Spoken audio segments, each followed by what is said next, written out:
The night was thick with humidity, the air heavy with unspoken fear. July 22, 1991, began like any other summer night in Milwaukee, but for Tracy Edwards, it became a fight for survival. Lured back to Jeffrey Dahmer's apartment, Edwards found himself in a nightmare. The stench of decay hung heavy in the air, a gruesome foreshadowing of the horrors to come. Dahmer, eyes cold and calculating, moved with a terrifying calmness that belied the chaos unfolding within the apartment walls. Hours ticked by, each one an eternity for Edwards. He knew he had to escape, had to break free from the suffocating grip of Dahmer's madness. An opportunity arose, a small window in Dahmer's depravity. Edwards, fueled by adrenaline and terror, seized it. He bolted through the door and into the night, the taste of freedom tinged with the metallic tang of fear.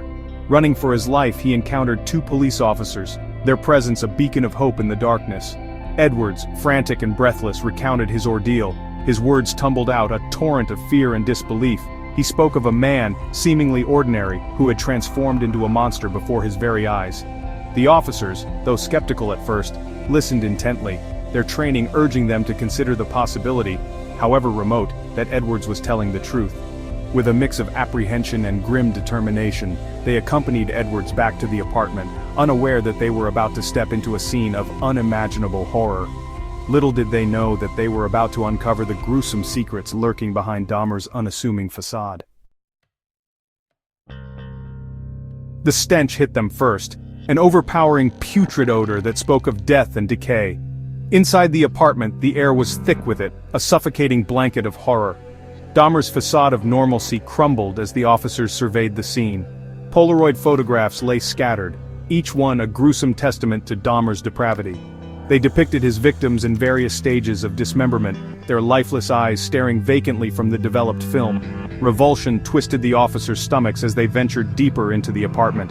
A drawer yielded a macabre collection, a human skull, bleached and preserved, a chilling memento of Dahmer's gruesome handiwork. The refrigerator, a symbol of domesticity, held a horrifying secret, a severed head, its vacant eyes staring into oblivion. Each discovery chipped away at the officer's composure, revealing the true extent of Dahmer's madness. In the bedroom, a metal drum stood silent, its contents a mystery too horrifying to contemplate. The officers, their faces grim, knew that they had stumbled upon something truly evil. The apartment was not just a crime scene. It was a tomb, a testament to the depths of human depravity. Dahmer, his face a mask of indifference, offered no resistance as they apprehended him, his silence speaking volumes in the face of such unspeakable horror. Dahmer's confession unfolded like a grotesque tapestry, each thread a horrifying detail woven into a narrative of unimaginable cruelty. He spoke with a chilling detachment, his words devoid of remorse or empathy. He described his crimes with a clinical precision that made his confession all the more disturbing. He recounted how he lured his victims, how he drugged and tortured them, how he satiated his twisted desires. His words painted a picture of a monster cloaked in normalcy, a predator hiding in plain sight. He spoke of cannibalism, of his desire to possess his victims, to make them a permanent part of his twisted world. His confession was a descent into the darkest recesses of the human psyche, a glimpse into the mind of a man consumed by his own depravity. He expressed no regret, no remorse, only a chilling acceptance of his actions. The officers, hardened by years on the force, listened with a mixture of horror and fascination. They had seen their share of evil, but Dahmer's confession transcended the boundaries of their experience. It was a stark reminder that monsters do not always lurk in the shadows. Sometimes, they hide in plain sight, their true nature concealed behind a veneer of normalcy. As Dahmer's confession continued, the full scope of his crimes became terrifyingly clear. The trial of Jeffrey Dahmer was a media spectacle, a public grappling with the horrors he had inflicted. The evidence against him was overwhelming, a gruesome catalog of his crimes. The jury listened intently as survivors recounted their ordeals, their voices trembling with a mix of fear and defiance. Dahmer, once a figure of chilling indifference, now displayed flickers of emotion, his composure cracking under the weight of his crimes.